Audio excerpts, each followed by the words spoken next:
On passe à l'écho avec vous, Nicolas Barré. Un an après la fin de la politique de l'enfant unique, les effets sont surprenants en Chine. On assiste à un baby-boom, mais les autorités restent extrêmement inquiètes. Oui, alors il y a un an, quand on a mis fin à cette politique, on se demandait quel effet ça aurait. Et bien un an après, on a la réponse, 17,5 millions de bébés en une seule année, soit 1 million de plus que l'année d'avant. C'est reparti, quoi. Eh bien, en fait, les autorités chinoises restent très inquiètes parce que, vous savez, le Graal de la planification communiste, c'est évidemment de piloter la démographie. Là, c'est le contrôle ultime de la population et c'est plus difficile que de fixer des objectifs de production d'acier.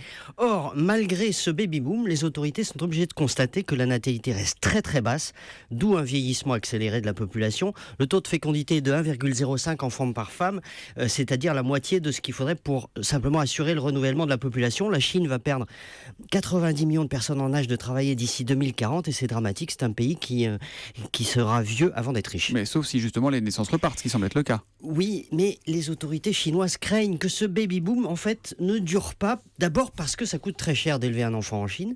Et puis ensuite, figurez-vous, à cause des effets de la pollution sur la fertilité des hommes chinois. Et oui, la presse en parle maintenant ouvertement. Des études très documentées et inquiétantes sortent sur ce sujet qui aurait été tabou à une autre époque. C'est dire si le problème est sérieux, car si Pékin échoue à piloter sa démographie, c'est tout l'équilibre social du pays qui risque de s'effondrer et peut-être le régime avec. Merci les éditorialistes, à demain.